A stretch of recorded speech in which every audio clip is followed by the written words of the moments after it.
Hello दोस्तों, welcome to railway bloggers. मैं DK आप सभी का रेलवे ब्लॉगर्स में स्वागत करता हूं। दोस्तों, आज हम डिस्कस करेंगे औरंगजेब के बारे में। दोस्तों, मैंने पहले पार्ट में आपको बाबर के बारे में बताया और फिर मैंने आपको हुमायूं के बारे में बताया।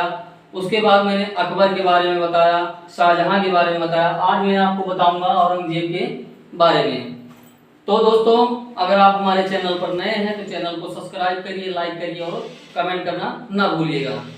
दोस्तों, चलते हैं अपने टॉपिक की ओर। दोस्तों, हमारा पहला क्वेश्चन है, औरंगजेब का जन्म कब हुआ था? याद रखिएगा दोस्तों, औरंगजेब का जो जन्म है वो 1618 ईस्वी में हुआ था। याद रखिएगा दोस्तों, कब हुआ था? 1618 ईस्वी में हुआ था इनका जन्म।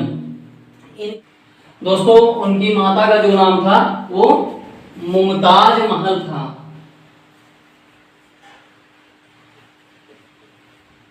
मुमताज महल था। दोस्तों, जब इनकी मृत्यु हो जाती है तो शाहजहां इनको मुमताज महल कहके बुलाता है। इससे पहले इनका नाम जो था अर्जुमंद बानो बेगम था। क्या था? अर्जुमंद बानो बेगम।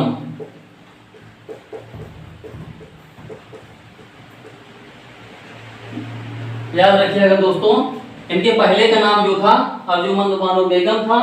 उसके बाद जब इनकी मृत्यु हो जाती है तो शाहजहां इनको क्या कहके बुलाता है? मुमताज महल कहके बुलाता है। औरंगजेब के जो पिता थे दोस्तों, कौन थे? वो शाहजहां थे। याद रखिएगा दोस्तों, कौन थे? शाहजहां। दोस्तों, ये औरंगजेब जो है वो 3 भाई थे। कितने भाई थे? 3 भाई थे। औरंगजेब,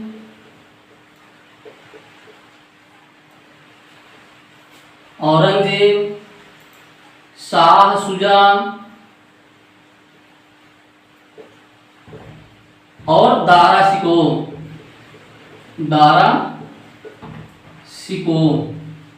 याद रखिएगा दोस्तों, ये कितने भाई थे? ये 3 भाई थे। कौन कौन? औरंगजेब, शाह शुजा और दारा शिको।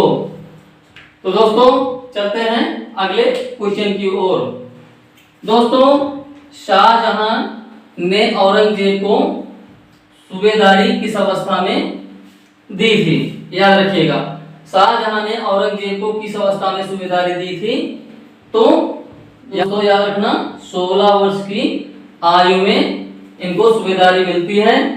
और दोस्तों, ये जो है दक्कन का सूबेदार बनाया जाता है। दोस्तों, याद रखिएगा। दोस्तों, अगले क्वेश्चन की बात करें तो दोस्तों, औरंगजेब का राज्याभिषेक कब हुआ था? दोस्तों, औरंगजेब का जो राज्याभिषेक है वो 1658 ईस्वी में हुआ था। इतिहास के अनुसार बताया जाता है दोस्तों कि इनका राज्याभिषेक जो है वो 2 बार हुआ था। कितनी बार हुआ था? 2 बार हुआ था। दोस्तों, औरंगजेब जो है ये बचपन से ही बहुत मतलब ये बुद्धिमान था और ये जो है बहुत साहसी था। क्या होता है दोस्तों, ये बचपन में ही कुरान के आधे ज्ञान को प्राप्त कर लेता है और ये इस्लाम में इसका बहुत ज्यादा दिलचस्प था। क्या होता है दोस्तों, ये इस्लाम धर्म को बहुत ज्यादा ही मानता था, बल्कि जो हिंदू थे उनसे बहुत ज्यादा ये घृणा किया करता था। याद रखिएगा दोस्तों, एक ऐसा शासक था।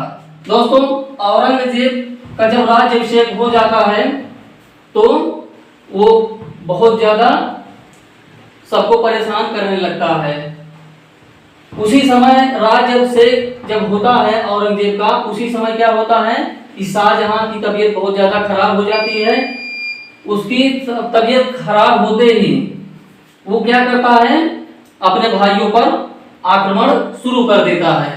जब आक्रमण शुरू कर देता है दोस्तों, तो क्या होता है? तो दोस्तों, वो दारा शिकोह की हत्या कर देता है और शाह शुजा जो है वो भाग निकलता है। दोस्तों, दारा शिकोह की जब हत्या कर दी जाती है तो शाहजहां जो है दोस्तों वो इनसे बहुत ज्यादा नाराज हो जाता है। किससे? औरंगजेब से। तो क्या होता है कि शाहजहां को भी औरंगजेब ने बंदी बना लिया था।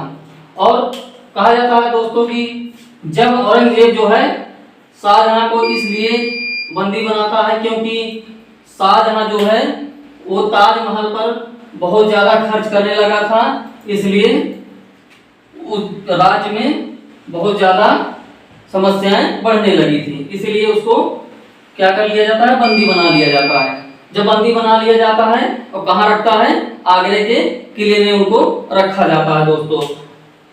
दोस्तों वो क्या होता है, आगरे के किले से ताजमहल को निहारता रहता था।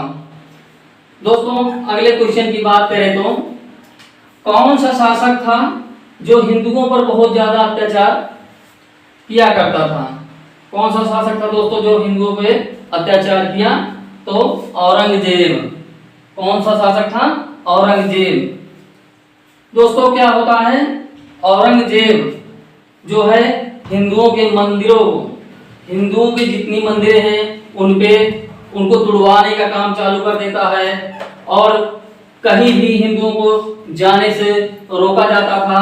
और दोस्तों क्या होता है, जैसे हिंदुओं के त्योहार पे रोक लग जाता है, जैसे होली, दिवाली, हर चीज पे ये जो है औरंगजेब ये इस पे रोक लगा देता है।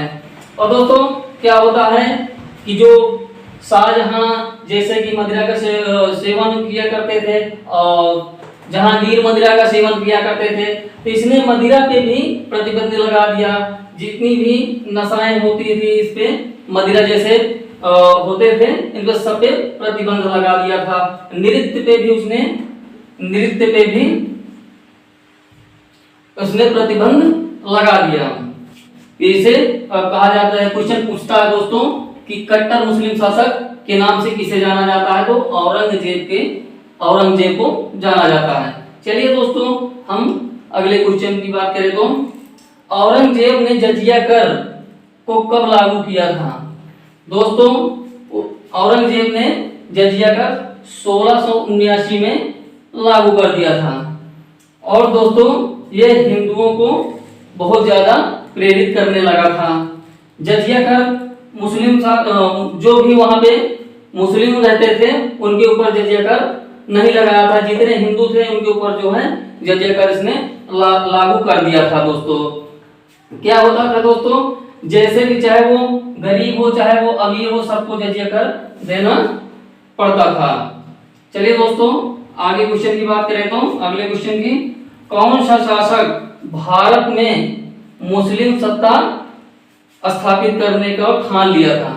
दोस्तों क्या होता था कि औरंगजेब ने जितने भी वहां पे हिंदू थे उस सब को चाहता था कि ये इस्लाम धर्म को माने और इसको कबूल करें। लेकिन क्या होता था दोस्तों, जब जैसे कि कोई हिंदू नहीं मान रहा था इस्लाम धर्म को तो उसको मृत्युदंड का आदेश दे दिया करता था। और वो चाहता था कि पूरे भारत में सिर्फ इस्लाम ही हो, हिंदू का कोई महत्व ना रह जाए पूरे भारत में। तो औरंगजेब जो है चाहता था पूरे भारत में इस्लाम धर्म को रखना चाहता था और हिंदुओं को बहुत ज्यादा परेशान किया करता था। और जो भी नहीं मानते थे इस्लाम धर्म को वो तुरंत ही उसको मृत्युदंड दे दिया करता था। दोस्तों हमारा अगला क्वेश्चन है, कौन सा शासक गुरु तेग बहादुर का सिर कटवा दिया था? क्या दोस्तों कौन सा ऐसा शासक था जो सिख के गुरु थे तेग बहादुर, उनका सिर कटवा दिया था? तो औरंगजेब ने, याद रखिएगा दोस्तों, औरंगजेब ने तेग बहादुर का सिर कटवा दिया था। ये सिख गुरु थे, ये 9वें गुरु थे, सिख गुरु के 9वें गुरु थे, याद रखिएगा दोस्तों। क्या होता है दोस्तों कि जो गुरु तेग बहादुर हैं ये इस्लाम को नहीं मान रहे थे। क्या होता है कि औरंगजेब जो है तेग बहादुर को बंदी बना लेता है, इसलिए बंदी बना लेता है कि जब सिख के गुरु तेग बहादुर को हम इस्लाम कबूल करवा लेंगे तो जितने भी सिख हैं सब इस्लाम कबूल कर लेंगे। लेकिन क्या होता है दोस्तों कि इनको जब पकड़ के लाया जाता है महल में और कहा जाता है कि अगर तुम इस्लाम को कबूल करते हो तो तुमको छोड़ दिया जाएगा, तो तेग बहादुर जो है वो मना कर देते हैं कि हम इस्लाम धर्म कबूल नहीं करेंगे, तो क्या होता है, उनका सिर कटवा दिया जाता है औरंगजेब द्वारा। और जितने भी सिख थे कोई भी इस्लाम धर्म को कबूल नहीं किए। दोस्तों क्या होता है, जो शाह शुजा है इनके भाई औरंगजेब के शाह शुजा, वो भी हिंदू धर्म को मानता था। तो क्या होता है दोस्तों, वो भी इस्लाम धर्म को नहीं मानता था, क्योंकि इस्लाम धर्म को इतना ज्यादा प्रचार कर दिया था औरंगजेब ने कि हिंदुओं की कहीं भी सुनी नहीं जाती थी। दोस्तों अगले क्वेश्चन की बात करें दोस्तों, तो औरंगजेब की मृत्यु कब हुई थी? तो औरंगजेब की मृत्यु जो है 1707 ईस्वी में हुई थी। याद रखिएगा दोस्तों, कब हुई थी? 1707 ईस्वी में हुई थी।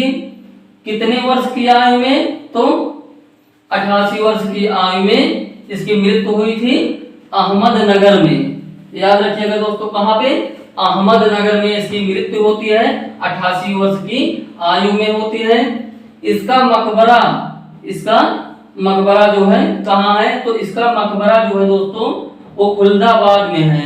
याद रखिएगा दोस्तों, कहाँ है? औरंगजेब का मकबरा जो है कहाँ है?